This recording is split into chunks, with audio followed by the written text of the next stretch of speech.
Hi, it's Amy Morgan again with Academy Hour, and I first talked to you about anxiety. So today I want to move from the anxiety and talk to you about stress and how anxiety can lead to stress, ongoing anxiety can lead to stress, and then how that ongoing stress can lead you to burnout, particularly in a job like law enforcement, corrections, those sorts of things. I mean, these are intense careers where you have high anxiety. So we talked about the anxiety, we talked about what it is as far as adrenaline and how it can protect you and how it keeps you safe, because it amps up everything in your body physically that helps you fight off a threat, fight or flight or flee, right? So what happens is when you're in a kind of career that you are constantly in a state of awareness, or you're in a constant state of defensiveness, you're waiting for something to happen, you're prepared all the time, all of those things that I explained that happen to you with your anxiety, adrenaline, all of those things, your fast heart rate and your breathing's fast and your muscles are tense and all of those things, they stay that way. So what we're supposed to do with anxiety is you're at a baseline, you're at your like typical calm level, and then when something happens or you perceive that threat, then your body amps up and you get that adrenaline rush. And then once the threat is gone, that adrenaline rush is supposed to subside and you go back to your calm baseline. And that's where you want to stay, is in that calm baseline mode. But what happens when you're in a career where you're in that constant state, because most of us, I don't walk around feeling defensive or all of the things that law enforcement do. Like, I go to a restaurant and I just sit where I feel like, wherever they seat me. And if my back is to the restaurant and I'm facing, the wall or whoever I'm sitting there with, I don't think, oh, I need to turn around and I need to face I don't notice who's sitting there when I come in. I don't see all the things that are going on. I'm just having my conversation and eating my meal, and I don't think about it. So I'm not in that constant elevated state of awareness. And awareness is a readiness. And so that's a bit of the adrenaline, that's a bit of the anxiety that you're just constantly staying in. I don't do that. I'm obliviously happy when I go places. So that anxiety, though, especially if you're on the job, let's say you work an 8-hour day, 8 or 10 hours, 8, 10, 12, but I'm going to go with 8 as the easiest thing. You go to work, you're prepared all day long. You're watching, you're alert, all of this stuff. It's not that moment of adrenaline, that rush of adrenaline. It's you walk in basically and you're there, and then you stay there the whole time. And so your muscles are tense the whole time. If you're too relaxed, if you're just like, okay, cool, nothing's happening right now, something's going to catch you off guard. So you have to stay in that elevated state all the time. Think how much your heart is beating, how many more times your heart is beating than it's supposed to, because you're remaining in this elevated state. It's stress. So you're carrying that with you.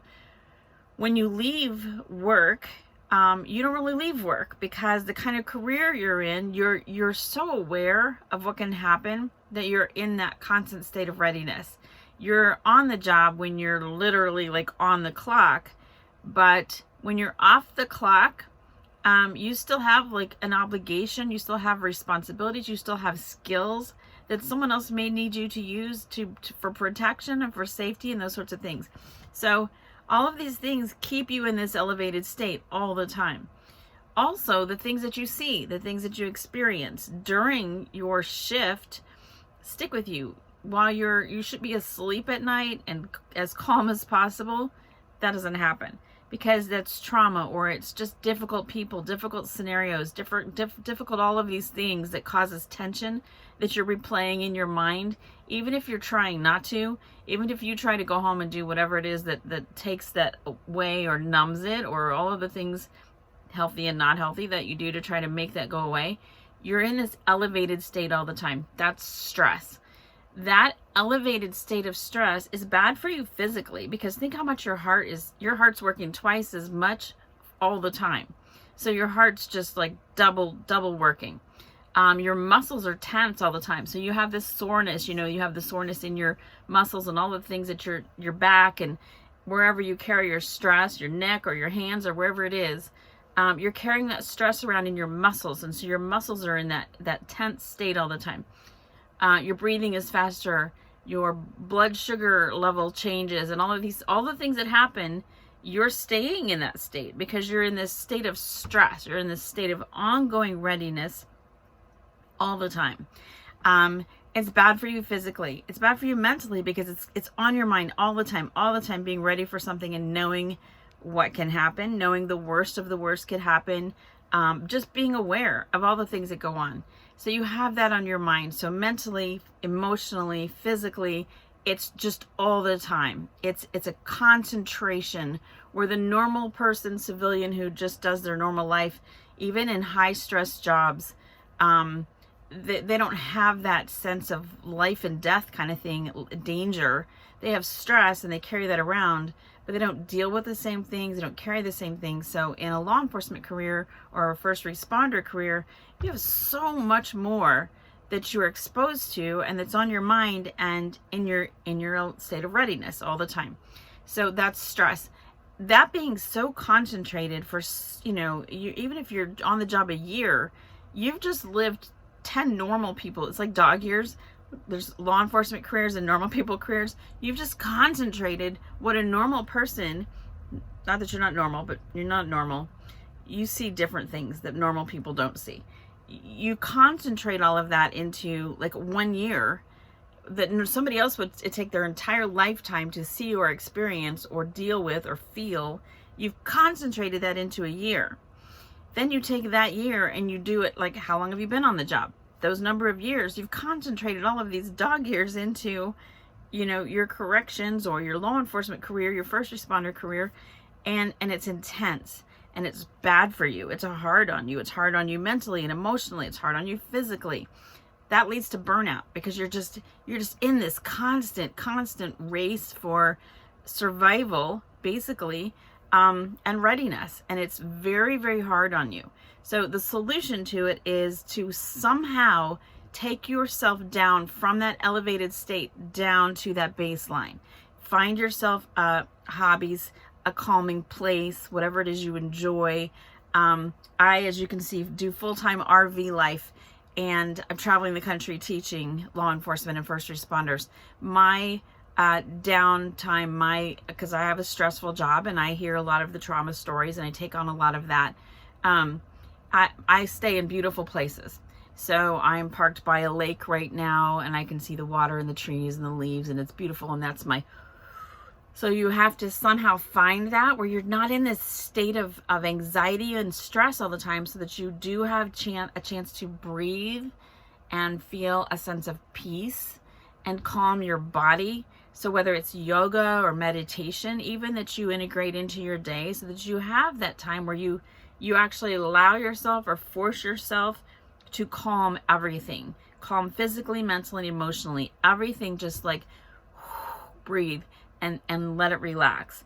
Because your body can't stay in that elevated state forever and it be good for your body. You've got to take those, you're probably it's gonna be the exception rather than the rule, which is the opposite. It's supposed to be like calm, calm, calm, calm, anxiety, calm, calm, calm.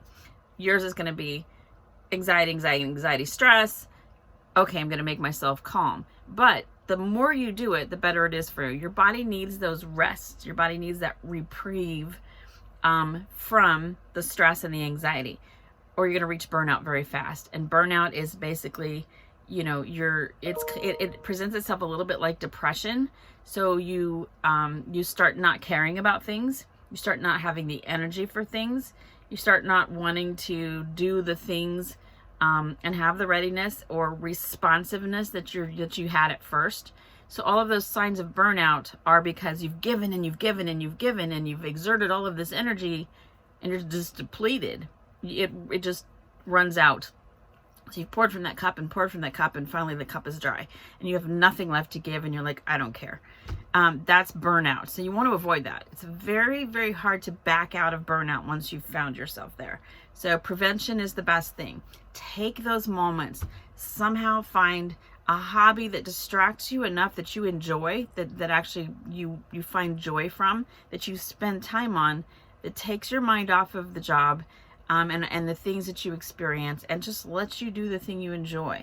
So it calms you and it produces positive brain chemicals because you're doing something that you find joy in.